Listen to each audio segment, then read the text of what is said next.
Expect us to expose you. Today we are getting closer to fully exposing the greatest con and cover-up in the history of this country. It involves our banks, the Federal Reserve, our Congress, and of course you and me. First though, think of the Fed as the godfather in this con.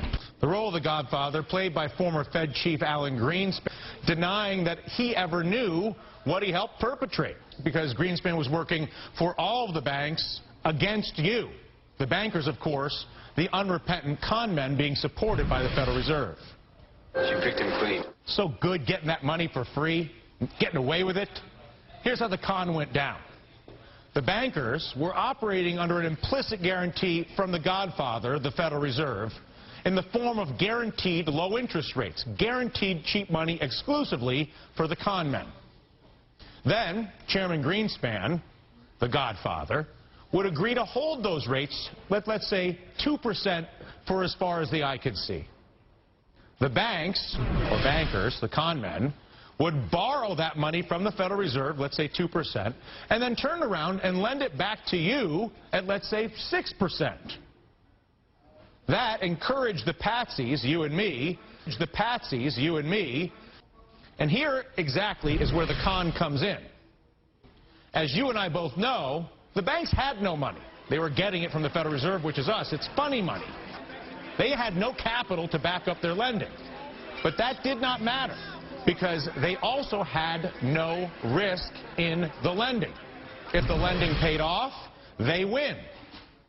And they won big when they did that, because they did it with leverage. Top Manhattan executives alone paid themselves $121 billion in bonuses over the first part of the decade. Now, mind you, when the bank loans failed, they knew they were too big to fail. So the rest of us, you and me, would have to bail them out.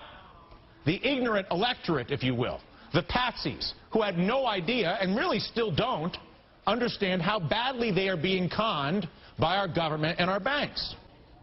Once the banks, however, realized there was no losing, the question was, how do we make the con bigger? How do we get more money through this crazy machine so we can get richer?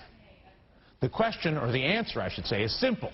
Make more loans, more credit card loans. Think of all the credit card applications that were sent to you over the past 10 years. More car loans. It's the reason General Motors went upside down. It wasn't the cars. It was because they were running a financing scheme. Home loans, you know the narrative. So the people most hurt by this con, the home buyers, the cops, the teachers, pensioners who were suckered in by the bait of low credit and high returns in exchange for buying worthless, toxic assets manufactured by the bankers. That's why your pension fund was wiped out. That's why the interest rate on your savings to this day remains around zero. If you're a retiree, you know what I'm talking about.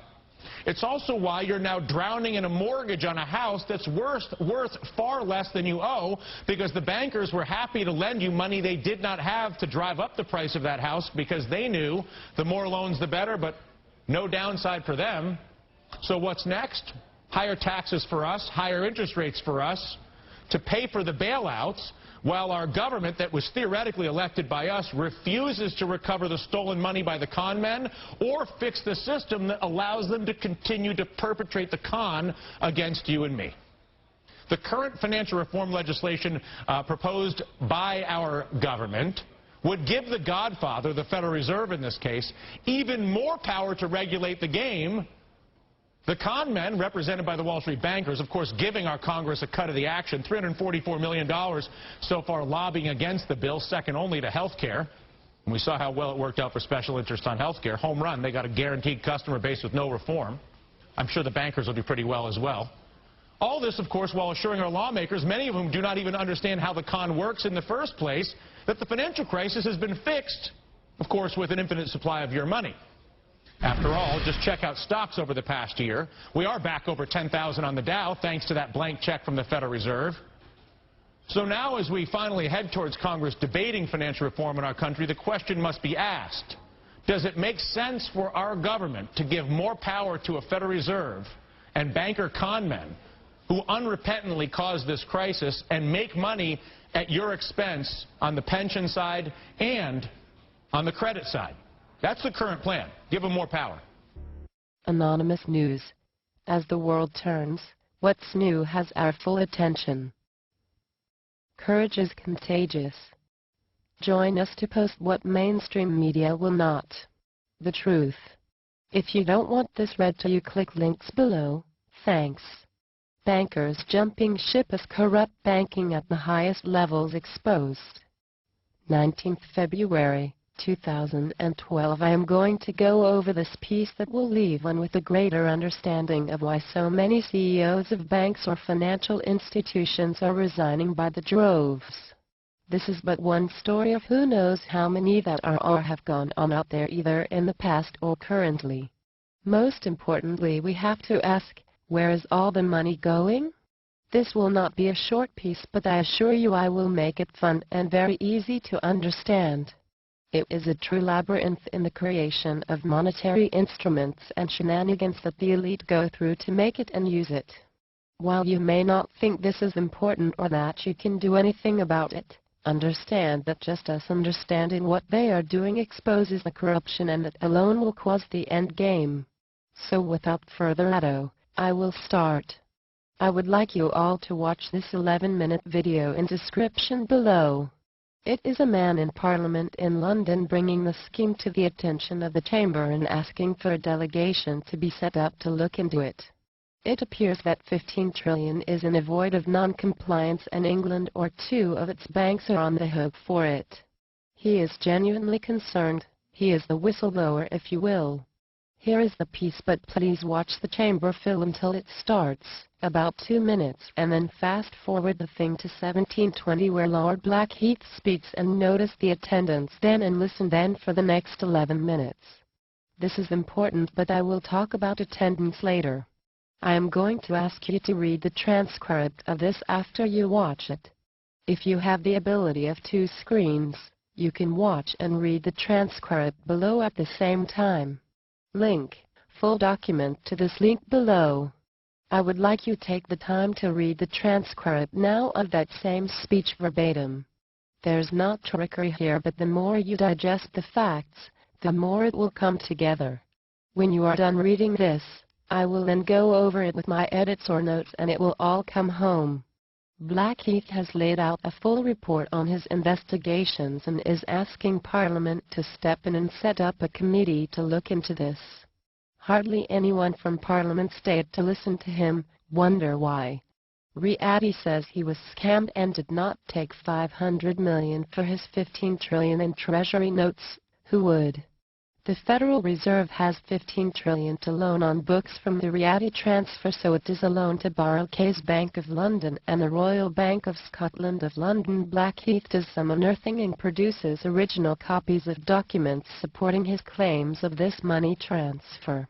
Money could not have been transferred to IMF if guidelines were followed, and Treasury is not aware of this kind of transfer, yet receipts for this transfer are real. No one seems to know where the money is, but it is on the books and potentially undermining London's banking system and being used as leverage for a payout. To who is the question? The Federal Reserve. Some things to ponder. Just last week, a CEO of Royal Bank of Scotland resigns. The IMF director was replaced by Christine Lagarde not long ago. Iran just stopped sales of oil to the UK. It is suggested that the UK and the Federal Reserve have a relationship deeper than a mother and a daughter. Put this together with the fact that this is just one of how many of these that have or are going on, and you might now know why so many bankers are resigning. Fraud is being exposed and arrests are happening all over the globe as we speak. Most importantly, if Riady was frauded and wanted to turn in his 15 trillion for cash out immediately, who would be bankrupt overnight? Who would own the United States? I hope this helps you understand some of what Sixth Floor has been doing for a while now and is still doing. It is a major house cleaning going on and had to be done before our RV. Otherwise the bad guys would have the ability to further their agenda with the RV windfall. Ain't gonna happen. You have yet to hear the names of the United States folks that are going down, and soon you will be surprised. Please help share this article with others. See links to this below. Thanks. The heroic fight with us. The honest support us. The corrupt fear us. For we are anonymous. We are legion. We do not forget. We do not forgive. Expect us.